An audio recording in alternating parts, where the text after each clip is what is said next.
Good morning, honored judges, ladies and gentlemen. My name is.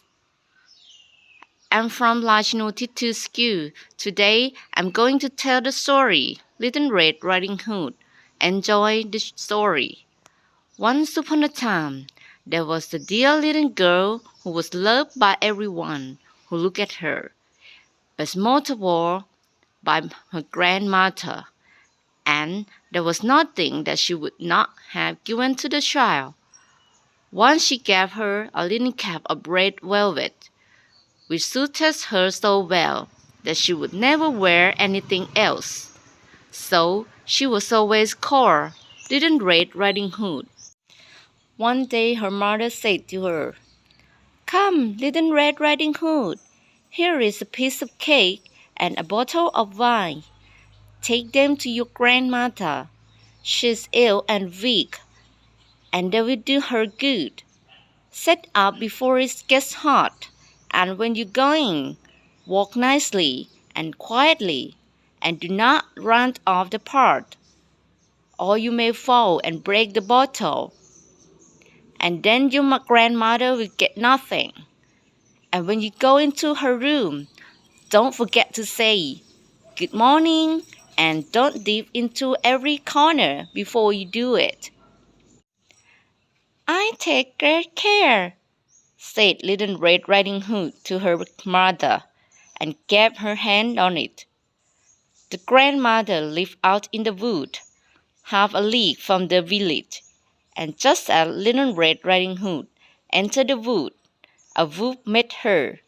Little Red Riding Hood did not know what a wicked creature he was, and was not at all afraid of him. "Good day, Little Red Riding Hood," said he. "Thank you kindly, wolf." "Whither know away so early, Little Red Riding Hood?" "To my grandmother's." "What have you got in your apron?" "Cake and wine. Yesterday was baking day, so poor sick grandmother is to have something good to make her stronger." "Where does your grandmother live, Little Red Riding Hood?" "A good quarter of a league farther on in the wood. Her house stands under the tree. Large oak trees.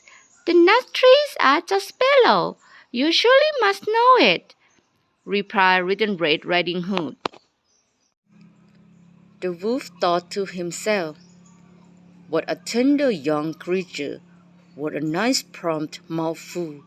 She'd be better to eat than the old woman. I must act craftily, so as to catch both." So he walked for a short time by the side of the Little Red Riding Hood, and then he said, "See, Little Red Riding Hood, how pretty the flowers are about here. Why do you not look around? I believe, too, that you do not hear how sweetly the little birds are singing. You walk gravely along as if you were going to school, while everything else out here in the wood is merry."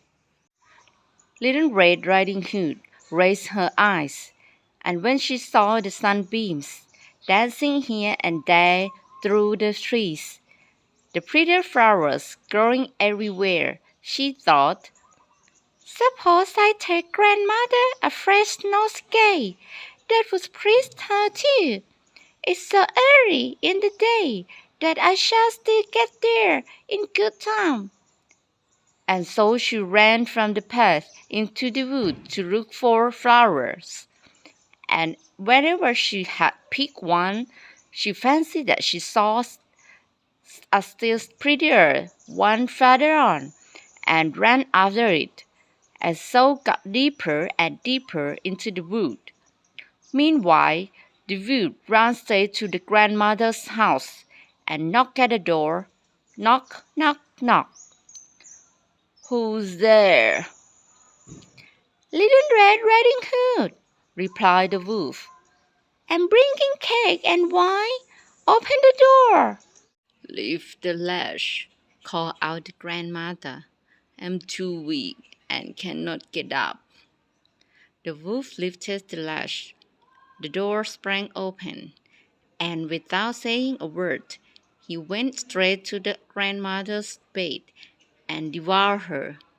Then he put on her clothes, dressed himself in her cap, laid himself in bed, and drew the curtains. Little Red Riding Hood, however, had been running around picking flowers, and when she had gathered so many that she could carry no more, she remembered her grandmother and set out on the way to her. She was surprised to find the cottage door standing open, and when she went into the room, she had such a strange feeling that she said to herself, "Oh dear, how uneasy I feel today!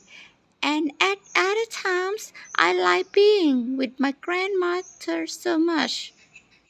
She called out, "Good morning," but received no answer, so she went to the bed and drew back the curtains. There lay her grandmother with her cap pulled far over the face, and looking very strange. "Oh, grandmother," she said, "what big ears you have!" "The better to hear you wait, my child," was the reply. "But, grandmother, what big eyes you have!" she said. "The better to see you weep, my dear."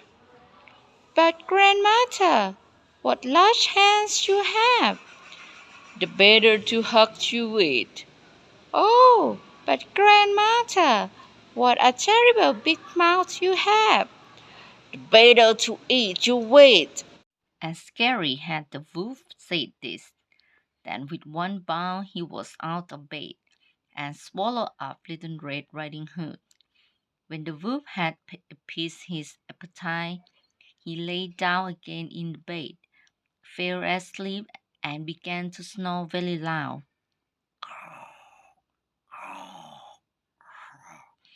The huntsman was just passing the house, and thought to himself, "How the old woman is snoring! I must just see if she wants anything." So he went into the room, and when he came to the bed, he saw that the wolf was lying in it. "Do I find you here, your own dinner?" said he. "I have long sought you." Then, just as he was going to fire at him, it occurred to him that the wolf might have devoured the grandmother, and that she might still be safe. So he did not fire, but took a pair of scissors and began to cut open the stomach of the sleeping wolf. When he had made 2 snips, he saw the Little Red Riding Hood shining, and then he made 2 snips more, and the little girl sprang out, crying, "Ah, how frightened I have been! How dark is what inside the wolf!"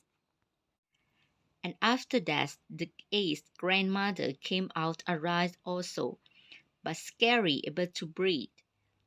Little Red Riding Hood, however, quickly fetched great stones, with which they filled the wolf's belly, and when he awoke, he wanted to run away, but the stones were so heavy that he collapsed at once and fell dead. Then all 3 were delighted. The huntsman drew off the wolf's skin and went home with it. The grandmother ate the cake and drank the wine which Little Red Riding Hood had brought at Levi.